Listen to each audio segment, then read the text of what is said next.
Traders, how are you? With Marcello, founder of the Day Trading Academy. Today we're doing the recap of what happened in the markets last week, the economy, finances, the wars that are going on.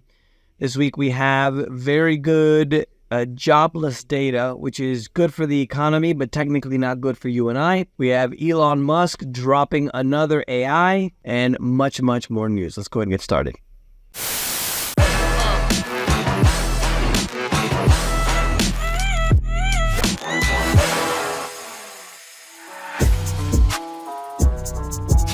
Overall this week, the stocks in the United States mostly positive. The only ones that didn't go positive in North America was Canada. We had a very good piece of jobless claims news. Basically, that means that the people that are applying for jobless claims for the first time actually went down. That would imply that the labor market is tight, which means that the labor or the economy is doing very well, which is not a good thing for you and I in the long run due to the fact that if the central bank looks at that data, then they'll decide to either leave interest rates higher for longer or they'll decide to raise interest rates. So what happens when they raise interest rates? Remember that the economy in the U.S., for example, is almost 70% consumer spending, and the higher interest rates go up, the more expensive everything becomes. Right? So that's why it's not a good thing at all for the economy, because if almost 70% of the economy starts to shut down because people are spending less money on top of the situation with inflation, for example, that means the economy is going to literally just walk into a recession or possibly a depression. Markets in overseas markets, the European markets were mostly mixed. Looking here at the numbers, looks like we have the DAX in Germany being one of the only winners. Latin American stocks are mostly mixed. The Merval in Argentina was the biggest positive there. Africa and the Middle East was mixed as well, with Egypt going up over 7%. And then in the far, far east, Asia, Thailand, that whole area, Thailand was the biggest winner there. Crypto news, there was another hack in an exchange called Polionex. They actually sold $125 million, and the controversial owner, which is Justin's son, offered a bounty of 5% to return the funds. So this is the logic behind it, right? So they steal your money and then you offer them reward to give you your money back. Don't doubt that they'll probably try to steal your money again because they just get paid for free. Robinhood, if you guys don't know about Robinhood, I think it's one of the biggest scams in the industry and actually one of the companies that actually, in my opinion, destroyed Wall Street. For the big guy, obviously, right? They steal money from you and I little by little with high-frequency trading, for example, and then they give it to the big guys, which is, for example, Citadel, one of the biggest hedge funds in the world. Their stock fell over 14% after they missed the Q3 revenue expectations. They also reported a lower amount of active users on the platform. This initially began with the whole crypto collapse because they were making huge amounts of money before they went public. Before they went public, they just had a huge amount of money sloshing around just like everybody else when it came to crypto. But they just recently reported about 60% fall of active users. And sorry for the sound. I didn't bring my camera with me, but I'm in a rural place here in Colombia, so the lighting might not be perfect, but we'll get through it together. Bitcoin went up 0.7% as of Saturday morning. It's just over 37,000. Obviously, there's a situation where there's a lot of uncertainty about what's going to be happening in the world right now, especially with the war in the Middle East. So that's why the Bitcoin has been rising little by little along with the others. Commodities, there's a big problem with the Mississippi River. The U.S. wheat shipments have dropped to its lowest ever. If you guys don't know, the Mississippi River is kind of right in the middle of the United States, a little bit to the right, but a little kind of right in the middle. And, 60, 70, 80% of all the rivers actually go into that river. So if they can't transport the wheat anymore, that's a big, big problem. And more people, countries around the world are starting to rely on other big players, for example, like Brazil. And that's not a good thing because that takes away American industry, if you are American, obviously. So the wheat exports have plunged to a 20-year low. And crude futures gained another 1% on Monday after Russia and Saudi Arabia reiterated they're going to continue with their 1 million barrels per day voluntary cut through 2023. Aramco, which is the state-owned oil company of Saudi Arabia, they went down 23% in profit in Q3. They're down to just $32.6 billion in profit for the third quarter. And it's a large decline in the impact, obviously, of lower crude as well. I say obviously a lot, don't I? Keep that in mind. Oil plunged to its 3-month low this week. Weaker trade data from China, in addition to the situation in the Middle East. We have a situation now where we are even though we have some good economic data, it's not really that good. And the economic data that's coming out of Europe is definitely not good. And so we have a situation where there's going to be a lot less demand or expected demand due to what's happening in the economy worldwide. And on top of that, there was an expectation of what was going to happen with the Middle East war. And since it hasn't expanded outside of Israel and Gaza, at least not yet, that's why oil has started to come down quite a bit. U.S. crude went down by over 4% to just over $77, while the international crude, which is Brent, went down over 4% to 81.43. Congo, which is a landlocked Central African nation, officially called the Democratic Republic of Congo. They're a huge mining spot, especially for cobalt. Cobalt goes into a lot of the renewable, EV batteries, your phone, for example. If I'm not mistaken, a vast majority of the cobalt comes out of Congo. There's a strike now that they want to be paid an extra $700 per journey, according to Danger Pay. So the shippers of all these minerals want to be able to get extra pay, and they're essentially on strike, which in the long scheme of things could affect prices worldwide, because if they're shipping the world's majority of cobalt and even other things like copper, and they're just not shipping anymore because of the strike, then, prices are going to go up, obviously. Stockpiles of premium coffee beans of the world's largest Arabica in Spanish exchange plummeted to lowest levels since 1999. There's a loophole that they're actually changing that's being shut down this week. So generally, if the inventories went down by so much, for example, right now they went down by 20%, generally that would imply an increase in the price of coffee, because if the inventories are low, that means that it's less available. Less available means the prices go up, right? Supply and demand. But there's a situation now where the only thing that's happening is that they're closing a loophole where people were taking the old coffee that was sitting on the exchange in the inventories, they would take it out and then they would resubmit it to make it seem like it's fresh coffee. But they're actually closing that loophole, which is good for you and I, because we'll probably be getting fresher coffee. But that's essentially what's happening on the exchange. Gold and silver went down by quite a bit. Gold went down by 2.75% to $1,939.70, while silver went down by over 4% to $22.37. This is again a situation where there's a lot less uncertainty about what's going on in the Middle East.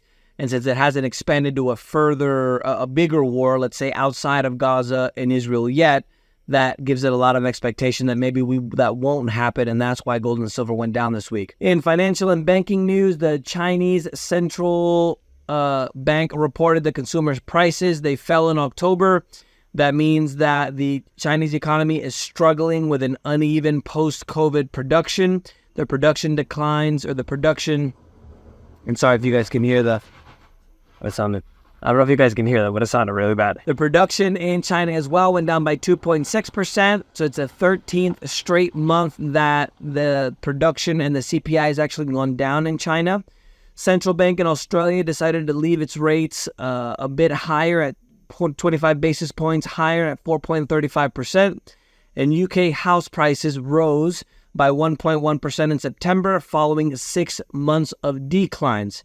Average prices overall for the year are down 3.2%, and the U.S. average interest rate for a 30-year mortgage came back down from 8% at its peak to 7.61%, the peak of this cycle, let's call it. Largest one-week decline in over a year, but the amount of people applying for a mortgage still isn't really going up to previous levels. It went up 2.5%. And remember that if the consumer spending in the United States is almost 70% of the economy, that means that the housing market is about, the last time I looked, 17%.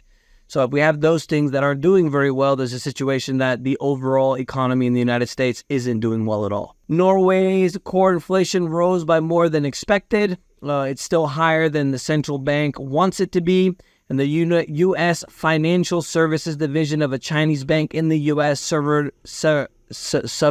I'm missing the U.S. word, the English word. Got hit by a cyber attack. And I don't know if you guys remember what happened during pandemic. Here comes Conspiracy Marcello. They did a simulation of a worldwide pandemic in 2019 before 2020. And sorry for the bite that's coming through here. Well, the same people, the elites and the WEF and the guys at Davos, they basically have been doing a simulation of a worldwide cyber attack event. So I'm starting to see the patterns here, right? I've been in the trading industry for so long, my mind is kind of trained to see patterns. And so the bank, a Chinese bank in the US just got hit with a cyber attack. Australia's second largest port also got hit with a cyber attack. They had to close. You can see kind of things are starting to move in that space. What'll probably happen is we'll have, like a 30-day cyber attack where everything shuts down, and then all of a sudden when everything's reactivated again, you'll have a credit score, you'll have digital money, the government coins, and you'll only be allowed to buy one piece of meat a week. Yay for progress. The political news, Spain's right-wing Vox co-founder was shot in the face on his way to a protest. Right now in Spain, there's a lot of protests in regards to the socialist government trying to take over power in the government. And Putin, 71 years old, has decided to run in the next March presidential election. He's been in power now, longest serving president than any other president in the history of Russia, including Joseph Stalin. And remember Stalin, and I'm saying this for a reason, some of you guys will get it. Stalin is the one that says, it doesn't matter who votes, it matters who counts the votes. Remember that. Economic news, business activity in Japan expanded further, but at the softest pace this year. German industrial production fell by more than expected in September. Those are the third and fourth largest economies showing drops, even though there was expansion in Japan. They're showing a drop in the velocity of the industrial production. Remember that Germany is the fourth largest economy in the world, by far the biggest in Europe, and they produce quite a bit of things. New data showed that the Italian industrial output as well was flat in September. This is now showing a reflection of the overall weakness of the European economy. And the UK economy was flatlined in quarter three as the GDP showed no growth at all. So Europe as a whole, by the way, the United States is the largest economy in the world still. America, we're back-to-back World War champs, baby. Then we have China being number 2, and then Europe as a whole, the Eurozone, even though it's not one country, let's say, but they're an economic bloc, they're actually the third largest in the world. So if the third largest in the world isn't doing well, it's gonna cause some repercussions. Initial filings in U.S. jobless claims, as I mentioned to you guys, declined slightly last week by 3,000 to about 217,000. Again, good number for the economy, because if less people are applying for unemployment, that's a good thing, but not good for you and I, because it's most likely going to affect the economy in a negative way, with the central bank either increasing rates or continuing to leave rates higher for longer. Corporate news, tough place in San Francisco. McDonald's, after being there for 30 years in downtown, McDonald's has decided to close their downtown branch, their downtown franchise in San Francisco. And Dish Network fell by over 37% after they reported good revenue, $3.7 billion, but they had an absolute crash in subscriber growth. Everybody now is watching on their phones. Obviously, nobody wants cable anymore. Disney rose almost 7% after they expanded their cost-cutting measures to $2 billion. They want to reduce costs by $2 billion. They reported better than expected third quarter earnings, but did fall short of expectations. And Japan's SoftBank, which is a hedge fund of sorts, plunged almost 8% after they lost $6.2 billion. This is a company that invested in companies like WeWork and given billions after billions after billions of dollars. And as you guys know, if you watched last week, WeWork actually is going into bankruptcy. Virgin Galactic, the company owned by Richard Branson, founded by Richard Branson. If I'm not mistaken, they sell tickets to go to space for $150,000. I think they raised that to $250,000. So if you have that lying around to go to space, feel free to buy a ticket with Virgin Galactic. But they lost $104.6 million in quarter four, but their amount of revenue is increasing and they're actually looking to get a second ship to be able to send into space outside of the only one that they have right now. Not a lot of news in the trade news. In technology, Google's experimental chatbot Bard, which is their artificial intelligence AI, said in a conference that they're looking to develop new product lines to attract over 2 billion users. And Elon Musk decided to open his own AI called Grok. I don't know exactly how you pronounce it, but super funny. It's sarcastic, it's ironic, and most important of all, it's not woke. Croatian superstar company Rimac set a world record for driving 174 miles an hour backwards. For those of you guys watching overseas, it's about 250 kilometers per hour. And an interesting fact this week, a remarkably well-preserved 2,700-year-old Assyrian lamassu was found in northern Iraq, 12.5 feet tall, that's almost 4 meters, and 18 tons. You guys should look this up because it's really impressive. And if you ever go to London, definitely go to the British Museum because all of the artifacts that they've stolen around the world, it's really impressive to see. That's the news for this week, guys. Remember to subscribe. Don't forget to leave your comments. And remember, the preppers are right.